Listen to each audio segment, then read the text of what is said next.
नमस्कार प्रणाम रउआ देख रहल बानी आपन बिहार। और आज हम आ चुकल बानी पश्चिमी चंपारण के पकड़िहार में। और देख सकतानी फ्रेम में हमरा संगे दूगो छोट बच्ची बा लोग जो कि माही मनीषा खानी ये लोग डांस करेला। महज उम्र ये लोग के 5 से 6 बरस बाटे और काफ़ी ज़्यादा सोशल मीडिया पर वायरल बा लोग।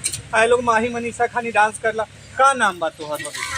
माही तोहर का नाम बा? पढ़े लो? कौना क्लास में पढ़े लो? तू का नाम पढ़े लो? दूसरे में? अच्छा। आई डांस कितना दिन से करत है? 1 महीना से।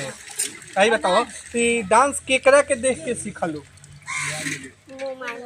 माही मनीषा के। माही मनीषा से कबो बात कैले बारू? का लागत कि मैं माही मनीषा से माने बात करे के चाहत तारू तू? और उनका संगे डांस करे के चाहत तारू? हाँ? का सपना बा तोहर आगे चल के का बनबू?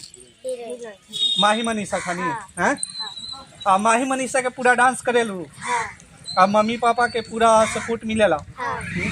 आई बताओ ये डांस करो तारू तो पढ़ाई लिखाई में कोनो दिक्कत ना न होला कि डांस करो तारू जे पढ़ाई लिखाई ना हो पावे? हाँ? कौन कौन गाना पर डांस करेलू? गानो गावेलू? तनी गाओ तो।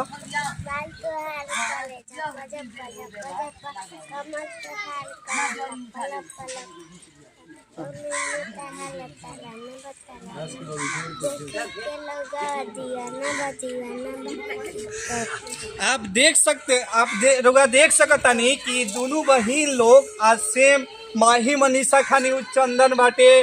माही मनीषा जेंगा दोनों बहिन लोग बा कि एक रंग के कपड़ा पहनेला वही सेम दोनों आदमी के कपड़ा भी एक रंग के बाटे। चंदन भी वैसा ही बाटे एकदम माही मनीषे खानी चंदन कैले बारू? हैं?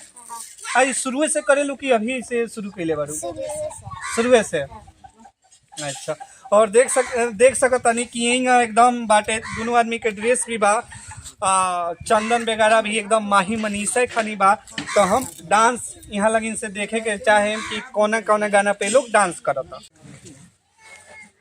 तो रुआ देख सकता नहीं जो दोनों बच्ची वालों माही मनीषा वहाँ के माँ से मुलाकात हो गई बा। हम जाने माँ से का नाम पड़ी रहो? आई बताई कि बच्ची कितना दिन से डांस कर लो? 1 महीना से। 1 महीने से डांस कर लो। ऐसे माही मनीषा खानी भी वालों ड्रेस भी एकदम दोनों आदमी के माही मनीषा खानी। आई बताई कबो ड्रेस दोनों आदमी के अलग अलग खरीदले बानी तो का झगड़ा वगड़ा कैले बालो का आपस में? ना ड्रेस एक खाली किनला। ड्रेस एक खाली किनला। जर्मन तबे से एक खानी। आई ओठलाली बेगारा ई चंदन भी एकदम माही मनीषा खानी करतल। तो राहुल का मतलब ऐसी बाकी हमार सपोर्ट बजे में बाबू हीरोइन हो जाता माही मनीषा खानी हैं? आई बताई माही मनीषा खानी डांस करता लोग का चाहत नहीं कि माही मनीषा का संगे भी एक बार स्टेज पर डांस करो हैं? मान ली कि अगर माही मनीषा के कॉल आओ ताकि अपना बेटी के हमरा संगे भेजी स्टेज पर डांस करला तो का रुआ भेजो? भेज दे।